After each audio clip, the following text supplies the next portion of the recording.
आपकी जर्नी कैसे रही?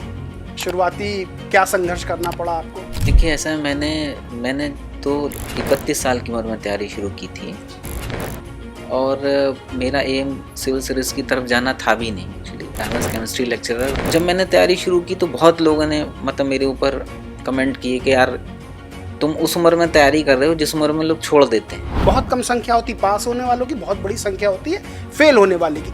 लेकिन फेलियर से क्या सीखना चाहिए? देखिए, ये तो मैं कहूँगा कि एक बार की असफलता तो संभव है कि आपकी तैयारी में कोई कमी रह गई हो, ये तो मैं मानता हूँ। लेकिन दूसरी बार की असफलता आपकी स्ट्रेटेजिक चूक है और बार बार की असफलता यही दर्शाती है कि आप समझ ही नहीं पा रहे हो कोई एग्ज़ाम आपसे चाह क्या रहा है। सर, एक बहुत बड़ा जब रिजल्ट आता है तब एक बहस छिड़ती है देश में, हिंदी और अंग्रेजी की। सिलेक्शन में मीडियम का कोई बहुत बड़ा रोल नहीं है। ये भ्रम फैलाया जाता है कि इंग्लिश मीडियम में सक्सेस आता है।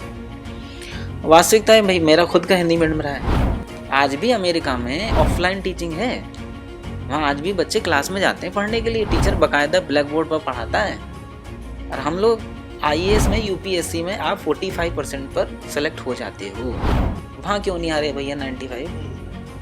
IIT में आप देख लीजिए इस बार कट ऑफ कितनी नीचे गई है, ठीक है ना। आप 79 नंबर शायद गई है इस बार IIT में एडवांस के, ओनली 79। तो वहाँ कहाँ चले जा रहा सारा टैलेंट? नमस्कार दोस्तों, स्वागत है आपका TV24 नेटवर्क में और मैं हूं अजय सिन्हा। आज हमारे खास प्रोग्राम में एक खास शख्सियत मौजूद हैं। उत्तर प्रदेश में GST कमिश्नर श्याम सुंदर पाठक जी। ये ना सिर्फ प्रशासनिक अधिकारी हैं बल्कि लाखों युवाओं के लिए प्रेरणा स्रोत भी हैं। इन्होंने संघर्षों से ये मुकाम हासिल किया और साथ ही साथ, क्योंकि बैकग्राउंड बिल्कुल पढ़ने वाला रहा है, प्रशासनिक अधिकारी हैं, तो ये लेखक भी हैं और इनकी बहुत अच्छी एक कृति है खिलखिलाते अक्षर। आज इन्हीं से बात करेंगे। बहुत बहुत स्वागत है श्याम सुंदर जी आपका। सर, आप चूँकि प्रशासनिक अधिकारी हैं और ख़ास तौर से अगर उत्तर भारत की बात करें तो सिविल सर्विसेज में, चाहे वो केंद्र की हो राज्य की हो, बड़ा उत्साह रहता है युवाओं में। जब कोई 12th कर लेता है तो UPSC UPPSC क्लियर करना चाहता है। आपकी जर्नी कैसे रही? शुरुआती क्या संघर्ष करना पड़ा आपको? देखिए, ऐसा है, मैंने तो 31 साल की उम्र में तैयारी शुरू की थी और मेरा एम सिविल सर्विस की तरफ जाना था भी नहीं। Actually I was chemistry lecturer और 22 साल की उम्र में मैं सेलेक्ट हो गया था और लगभग 11 साल मैंने पढ़ाया। तो 2012 बैच में मैं सेलेक्ट हुआ, 13 में सेलेक्ट हुआ। तो दोनों बच्चे होने के बाद उसके बाद मैंने तैयारी शुरू की। तो जो बात आपने कही, जर्नी इसलिए बहुत टफ हो जाती है क्योंकि नौकरी करते हुए पढ़ना वो बहुत ही टफ होता है। क्योंकि मेरा जो स्कूल था वो इंटीरियर में था, तो मुझे बमुश्किल 2 से ढाई घंटा मिलता था पढ़ने के लिए। बस उसी में मेरे पास एक टारगेट था कि मुझे अचीव करना है और अचीव हुआ भी।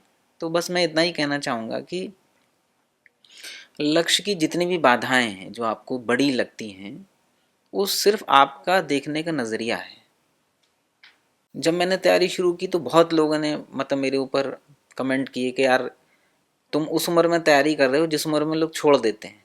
और हकीकत भी है, 30-31 तक आते आते अच्छा भला आदमी जो है वो गिव अप कर देता है, छोड़ो अब कहीं नहीं होना। और मैंने उसके बाद तैयारी शुरू की, उसके बाद भी कोई कोचिंग नहीं, कोई मेंटर नहीं, अपने आप ही करना था जो कुछ करना था सेल्फ। उस समय इतनी अच्छी बुक्स भी नहीं थी, तो that was very tough time. लेकिन मुझे लगता है कि हम जो भी मानते हैं किसी चीज़ को कठिन, ये सिर्फ हमारे सोचने का एक नज़रिया है। मैं यही कहना चाहूँगा कि किसी भी एग्ज़ाम को कठिन मानना बंद करिए। कठिन नहीं है, कोई भी चीज़ कठिन नहीं। कठिन क्या है, वो आपसे चाहता क्या है ये समझना।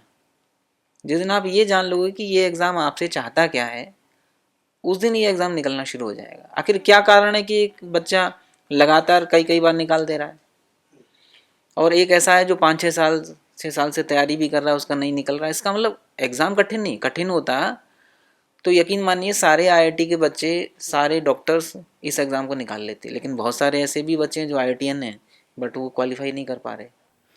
अच्छा, कई बार ये देखा गया है कि बहुत से बच्चे ऐसे होते हैं जिनका कुछ नंबरों से रुक जाता है और वो कहते हैं कि हम तैयारी हमने पूरी मेहनत से की थी, अपना 100% दिया, घर से दूर रहे, मुश्किलों में रहे, सारी किताबें हमने पढ़ डाली, सारी जो चीज़ थी, फिर भी उनका नहीं होता है। आपको क्या लगता है, क्योंकि बहुत बड़ी संख्या होती, बहुत कम संख्या होती पास होने वालों की, बहुत बड़ी संख्या होती है फेल होने वाले की, लेकिन फेलियर से क्या सीखना चाहिए?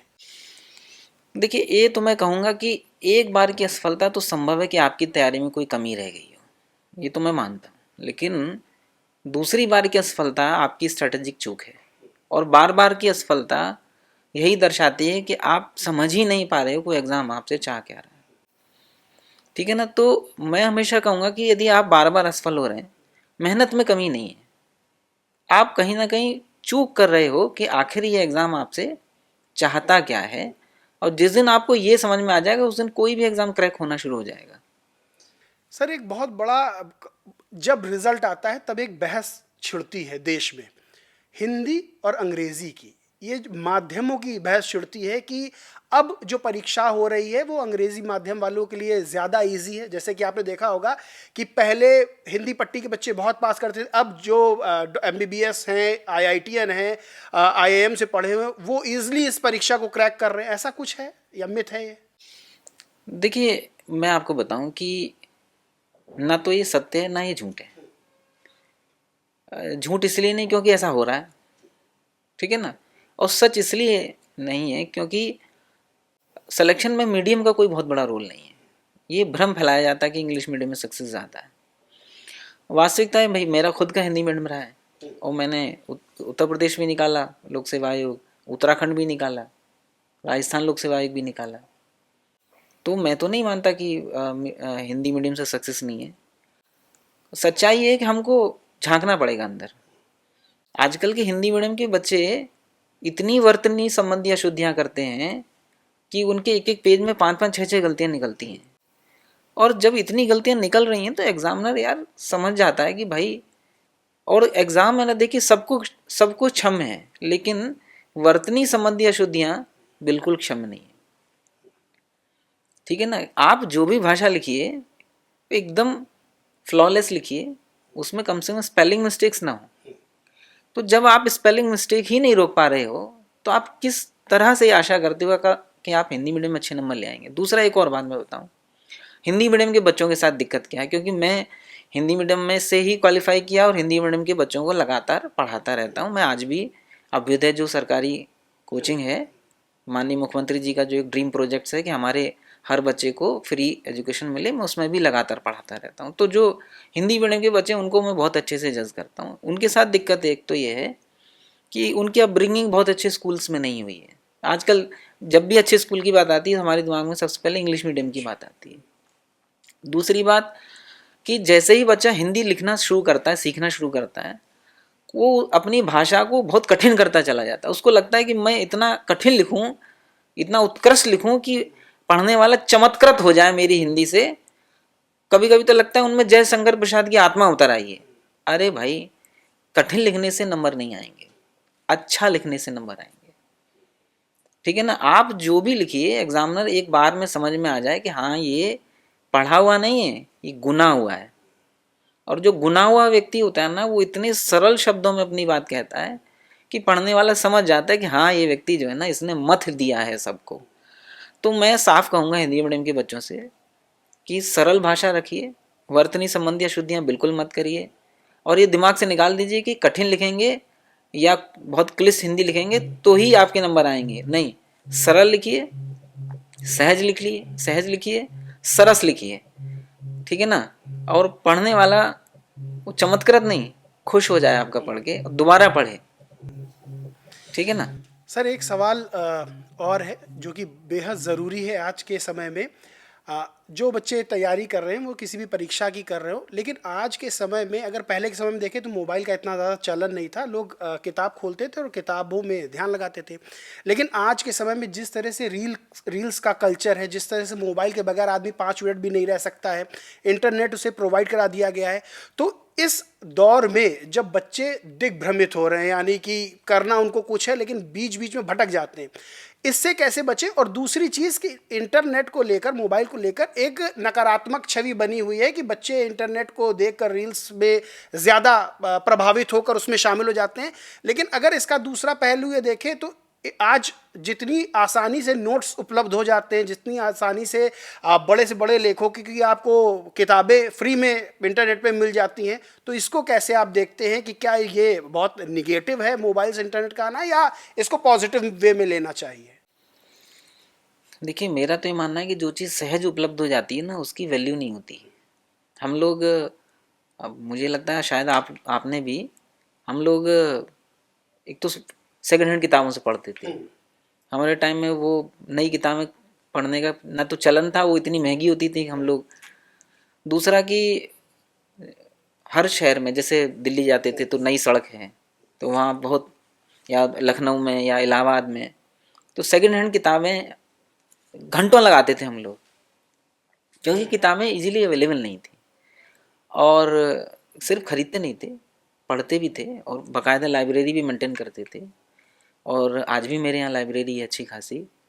सबसे बड़ी बात, दुख की बात यह है जो आपने कहा ना, मैं इसको एक शब्द में कहूँगा। मैंने एक नई किताब मेरी आ रही है अपकमिंग, मैं अब तक 7 किताबें लिख चुका हूँ, टेक राइट्स। उसका मतलब है टेक्नोलॉजी विद राइट्स, यानी कि तकनीक के साथ संस्कार। हुआ यह कि हमारे देश में तकनीक तो आई, संस्कार चले गए। आज हालत ये है कि 2 लोग बात कर रहे हैं और एक आदमी लगा हुआ है।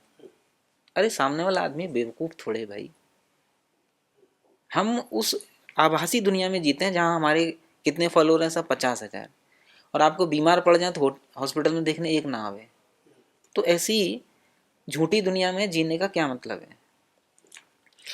जापान में, मैं एक छोटा उदाहरण दूंगा कि जापान में आज भी वो हमसे टेक्नोलॉजी में बहुत आगे हैं, मतलब हम सोच नहीं सकते, उससे कहीं ज़्यादा आगे हैं। लेकिन उन्होंने आज भी अपने संस्कार नहीं बदले। वहाँ आज भी जो जो पैटर्न उनकी, जो पैटर्न हमको मिला, हमारे माँ बाप ने सिखाया, आज क्या हम सिखा रहे हैं? बिल्कुल नहीं सिखा रहे हैं। लेकिन वहाँ आज भी वही पैटर्न है, सेम पैटर्न है। एक छोटा सा उदाहरण भी और है, वहाँ एक मंदिर होता है, शिंटो मंदिर है, वहाँ का सबसे फेमस मंदिर है जापान का। वो हर 20 साल में उस मंदिर को तोड़ के बनाते हैं, हर 20 साल में। और अभी 2024 में उसको 63वीं बार तोड़ा गया और फिर बनाया गया। और वो उसी तरीके से बनाते, बांस से, खपच्ची से, बिना किसी कील कांटे के, बिना किसी आर्टिफिशियल मीन्स के। क्यों? क्योंकि उनकी ये सोच है कि हर 20 साल में कोई भी बिल्डिंग पुरानी हो जाती है, फिर से बनाते हैं। लेकिन उन्होंने अपने संस्कार एकदम भी नहीं छोड़े हैं। वो आज भी ऐसे कैसे हैं? आज भी वहाँ बच्चों की जब अपब्रिंगिंग शुरू होती है तो वहाँ एक व्रत होता है, सर्किल बनवाया जाता है बच्चों से। तो वो आप वहाँ महीनों सालों तक वही चलता है कि आपको सर्किल बनाना है। उससे क्या है, कंसंट्रेशन आता है। ठीक है, वहाँ पढ़ाने की एक पद्धति कोयन, वहाँ सवाल, पहेलियाँ पूछी जाती हैं। आज हम लोगों की पहेलियाँ वहेलियाँ सब, कहानियाँ वहानियाँ सब बंद हो गई। मैं जो कहना चाह रहा हूँ वो ये कि वो लोग तकनीक में कितने भी आगे हमसे निकल गए, लेकिन उन्होंने अपनी संस्कृति को हूबहू जैसे उनके मदर फादर ने उनको दी थी, आज वही हम वो अपने बच्चों को दे रहे हैं। और आज हम क्या कर रहे हैं? हमारे जीवन में मोबाइल आया, घड़ियां गायब हो गई। बहुत कम लोग हैं आज जो घड़ियां पहनते हैं। लाइब्रेरी तो बिल्कुल ही खत्म हो गई। आज कोई व्यक्ति घर भी बनवाता है तो उसमें कोई लाइब्रेरी रूम नहीं होता। बेडरूम होता है, डाइनिंग रूम होता है, दुनिया भर के रूम होते हैं, लेकिन उसमें कहीं लाइब्रेरी रूम नहीं होता। मैं तो इतने बड़े बड़े पैसे वाले लोगों के घर में गया हूँ, इक्का दुक्का तो मुझे याद नहीं आता, लेकिन किसी के घर में मुझे लाइब्रेरी नहीं मिलती।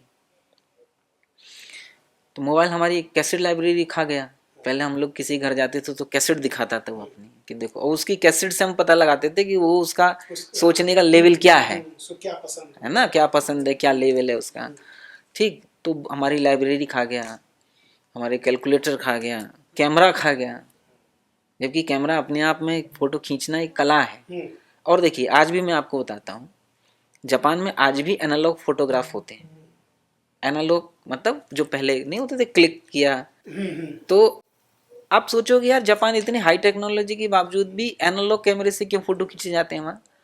खुशी फोटो में नहीं आती, खुशी फोटो खींचने के बाद फोटो कैसा आएगा, हमारे टाइम में नहीं होता था कि वो जब रील बन के आती थी मैं वही कह रहा था, 3-4 दिन बाद। 36 फोटोज होती हाँ थी हाँ और याशिका के कैमरे घर घर में होते थे और लगता था कि एक फोटो भी कुछ गलत ना की जाए क्योंकि 36 फोटोज ही इसमें मिलेंगी इस रील वो में। भी तुरंत नहीं मिलेंगे। हाँ, उसमें भी धुलने जाती थी वो, हाँ, टाइम लगता था। अब तो मोबाइल से तुरंत खींच के तुरंत। वो जो इंतजार का जो सुख था वो हम लोगों की लाइफ से खत्म। हम्म, आज चिट्ठियां गायब हो गई।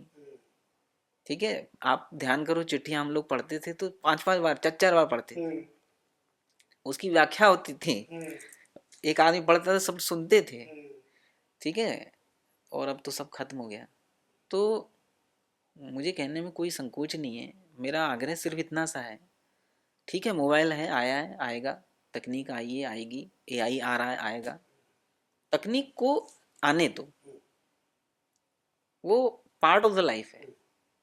भाई कंप्यूटर आ गया आज हम लोगों के ऑफिस में, तो कंप्यूटर वो कंपलसरी है, वो आएगा, बट जो बेसिक्स हैं, क्या ऑफिस टाइम से आइए, बेसिक्स हैं, जो भी काम है आप ईमानदारी से करिए, ऑनेस्टली करिए, आपके ऑफिस से कोई भी व्यक्ति खाली हाथ ना जाए, जिस काम से आया वो उस काम के लिए दोबारा ना आए। ठीक, तो जो बेसिक्स हैं वो नहीं जाने चाहिए। और हमारी संस्कृति की दो ही विशेषता हैं, पहला सर्वे भवन्तु सुखिनः और वसुधैव कुटुंबकम, यही दो हैं। आज सर्वे भवन्तु दुखिनः, बस मैं सुखी रहूं, बाकी चाहे दुनिया दुखी रहे, मुझे इससे मतलब नहीं, ये सोच आ गई है। मुझे गर्मी नहीं लगनी चाहिए इसलिए मैं एसी चलाऊंगा, बाहर चाहे मैं कितनी भी बाहर गर्मी फेंकता रहूं, मुझे कोई मतलब नहीं है कि इस धरती को हमने क्या बना दिया, बस मुझे पानी बढ़िया मिल जाए आरओ का, एक एसी मिल जाए, टनाटन सोने को मिल जाए, काम करने को मिल जाए, बस। हम लोग इतने स्वार्थी हो गए कि हमने औरों के बारे में सोचना बंद कर दिया।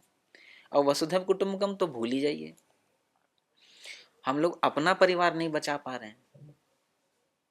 जब से ये सिंगल फैमिली सिस्टम चला है, न्यूक्लियर फैमिली वाला, एक सिंगल बच्चा चल गया है, वो बच्चा जो एक ही बच्चा है, वो बाकी सारे रिश्ते तो कभी जिंदगी में जान ही नहीं पाता कि मौसी भी कोई होती है, बुआ कोई होती है, चाचा कोई होता है, कि फूफा कोई होता है। सारे रिश्ते इतनी बुरी तरीके से ख़त्म हो रहे हैं। और हमारे यहाँ अतिथि देवो भव वाली जो कॉन्सेप्ट था कि कोई बिना बताए भी आ जाए तो अतिथि है और उसको बिना भोजन कराए नहीं जाना, कहाँ भूल गए यार हम सब। तकनीक आए यार, अपनी कल्चर तो ना जाए भाई, यही हुआ है। आज भी अमेरिका में ऑफलाइन टीचिंग है, वहाँ आज भी बच्चे क्लास में जाते हैं पढ़ने के लिए, टीचर बकायदा ब्लैक बोर्ड पर पढ़ाता है।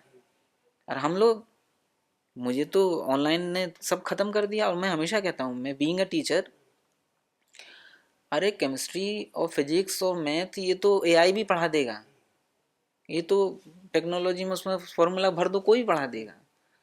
टीचर अपने व्यक्तित्व से सिखाता है। टीचर का एक नाम होता था आचार्य, आचार्य का अर्थ होता है जो आचरण से सिखाए। अब ये आचरण से सिखाने वाला तो खत्म ही हो गया। तो ऑफलाइन टीचिंग कभी भी सब्स्टिट्यूट हो ही नहीं सकती ऑनलाइन टीचिंग की। टीचर का सब्स्टिट्यूट कभी भी कोई दूसरी चीज हो ही नहीं सकती। लेकिन हमको ये समझना पड़ेगा, और जब तक हम अपनी रूट से, अपनी जड़ों से जुड़ेंगे नहीं, ये तकनीक हमको लील जाएगी, लील चुकी है। और आज हमारे बच्चे, अभी कुछ दिनों पहले के, अभी परसों भी एक मैं एग्जांपल दूँ, एक कंपनी आई है एआई के लिए, लोग ओरिजिनल माइंड ढूंढ रहे हैं। तो उन्होंने यहाँ 1000 बच्चों का एग्ज़ाम लिया, जो आईआईटी में बैठते हैं, और जो, यकीन मानिए एक भी बच्चे का सिलेक्शन नहीं हुआ, क्योंकि हमारे बच्चों के पास ओरिजिनल माइंड बचा ही नहीं है। आप कहोगे यार कैसी बात कर रहे हो, आईआईटी का एग्ज़ाम, अरे छठी से ही उसको कोचिंग पढ़ा रहे हैं। They are fabricated intelligent.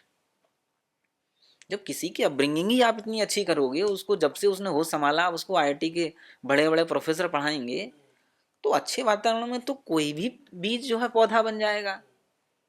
But उसने संघर्ष तो किया ही नहीं ना, उसके पास ओरिजिनल माइंड है ही कहाँ। और इसलिए देखिए, स्वतंत्रता के बाद से हमको एक भी नोबेल प्राइज मिला हो साइंस में तो बताइए। हमारे अनुसंधान कार्य बिल्कुल अच्छे नहीं है, हो यानी ही नहीं रहे। बच्चे की सोच पर दूसरों की सोच इवन इवन जो बच्चे हैवी। 95 भाई, एक बात और मैं कहता हूँ, लगेगी थोड़ी खराब, first division, second division, third division का मतलब क्या है जब आएंगी नहीं तो। आज तो सबके फर्स्ट डिवीजन, वो फर्स्ट डिवीजन भी स्टार्ट हो रही है 90 से। ठीक है ना। अमेरिका में आज भी केवल 3 या 4% बच्चे फर्स्ट डिवीजन लाते हैं। मुझे भी याद है और जब हाई स्कूल इंटर का और निकलता था, हाँ, अरे हम लोगों का इतना जलवा जलाल था जब 17% रिजल्ट, हाँ 18% रिजल्ट अखबार में बाकायदा आता था। और अखबार देखने के लिए बच्चों के पेट में दर्द होता था और पूरा घर इंतजार करता था कि कब अखबार आएगा और कब कौन पास हमारे होगा। टाइम में एक और होती थी, good good second second division. Division, बिल्कुल बिल्कुल बिल्कुल। लड़का गुड सेकंड डिवीजन नहीं, गुड सेकंड डिवीजन, तो उसको फर्स्ट डिवीजन की इक्विवेलेंट मान लिया जाता था। 57% के ऊपर 58 59 तो कहते तुम गुड सेकंड और डिवीजन। आप देखिए ना, यही तो दुर्भाग्य है।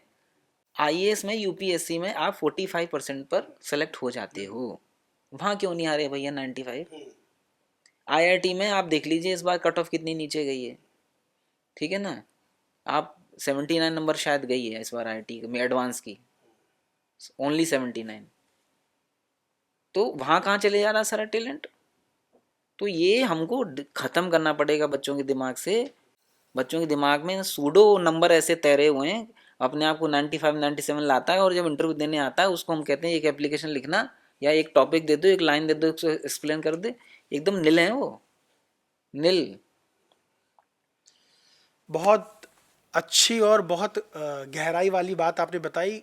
जो हमारे दर्शक हैं और ख़ास तौर से जो युवा हैं जो तैयारी कर रहे हैं, किसी भी परीक्षा कर रहे हो और जो पढ़ाई कर रहे हैं, उनके लिए भी ये चीज़ें बहुत ज़रूरी हैं जानना, जैसा कि सर ने बताया, श्याम सुंदर सर ने, क्योंकि ये प्रशासनिक अधिकारी हैं। साथ में इन्होंने बताया केमिस्ट्री के लेक्चरार रहे हैं। और सबसे बड़ी चीज़ जो इन्होंने बताई कि जो आधारभूत मूल्य होते हैं, जो हमारे संस्कार होते हैं, उनको नहीं छोड़ना चाहिए। टेक्नोलॉजी आ रही है, एआई आ रहा है, उसको हम यूज़ करें, अपने हिसाब से उसको यूज़ करें, उसको अपने ऊपर भार ना बनने दें। और दूसरी चीज़ कि हमारे मूल्य क्या हैं, जिस तरह से ऑनलाइन शिक्षा वो नहीं बता पाती है, जो किताबें हमें बताती हैं, सर ने वही चीज़ बताई कि किताबों को पढ़ना, किताबों से दोस्ती, किताबों को समझना ही बेहद ज़रूरी है। एक बात, एक किताब को आप ऑनलाइन पढ़ो और एक किताब को ऑफलाइन पढ़ो और अंडरलाइन कर करके पढ़ो, बहुत ज़मीन आसमान का फ़र्क है। तो मैं वही कहता हूँ कि ये सब्स्टिट्यूट नहीं हो सकता। टेक्नोलॉजी आने दीजिए, बट अपने जो संस्कार हैं वो आपको नहीं छोड़ने हैं, है ना। तकनीक कितनी भी आए, लेकिन अपने संस्कारों को नहीं छोड़ना चाहिए। और किताब ही सबसे अच्छी दोस्त होती है, जैसे कि बहुत पहले से लोग कहते आ रहे हैं और सर ने बताया किताबें सबसे अच्छी दोस्त होती हैं। तो किताबों से दोस्ती करिए और सफलता ज़रूर मिलेगी। बहुत बहुत शुक्रिया सर आपका। ये बातचीत आपको कैसी लगी कमेंट सेक्शन में ज़रूर बताएं। वीडियो को लाइक करें, शेयर करें और चैनल को सब्सक्राइब नहीं किया है तो सब्सक्राइकन ज़रूर दबा लें। धन्यवाद।